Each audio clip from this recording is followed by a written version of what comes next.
Come with me as I journal some hurt into healing. Content warning for child abuse mentioned. Hey, let's talk about the remember whens. Have you ever been stuck thinking of a story from your past and you don't know why? I have.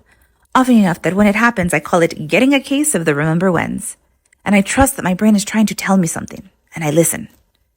For months now, I've been sporadically hit with the memory of when I was 16 and got kicked out of my mother's house.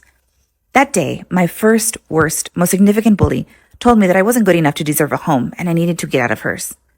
This was not the first time. There's no before for me, no time without the intimate experience of being abused by my caregivers. But I think because I'm safe now, and I am impressed with how much my young self did accomplish, I have wondered why on earth I didn't do more to escape that hell. I have remembered that I had better options, but not why I didn't take any of them. Until recently. Even if you know me well, personally, you may be surprised to hear that I have a little brother. He is 6 years younger than me and with a different dad. His father is the worst of all of the parents we had available to us, which is quite an award to win. My brother would come back from weekends with his father terrified and angry and sad. He hated going there. He hated being with his dad.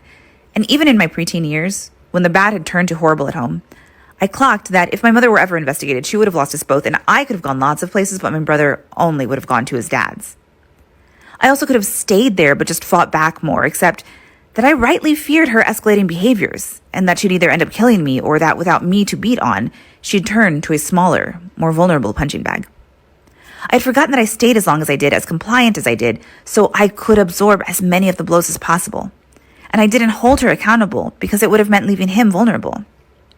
This is the thing I see so often in my work. Survivors of abuse eventually come to a place of healing and wholeness and safety, which is great. But then they look back with judgmental eyes, asking themselves why they didn't figure it out sooner.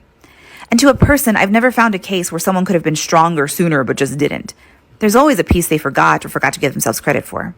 There's always something worse that they were rightly afraid of and avoiding. Some instinct that kept them alive in an impossible situation, or someone more vulnerable they were trying to shield.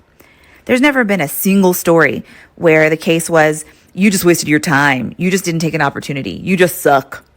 But there's always been a realization that any person trying to survive is indeed trying. And the framework of a well-supported person rarely has room to even imagine the horrors of a constantly abused one. This is true for me, but I'd forgotten it. I'd forgotten this lesson that all survivors desperately need to keep. So I'll be honest, I don't usually like the remember whens, but I'm always grateful for the lessons they reveal.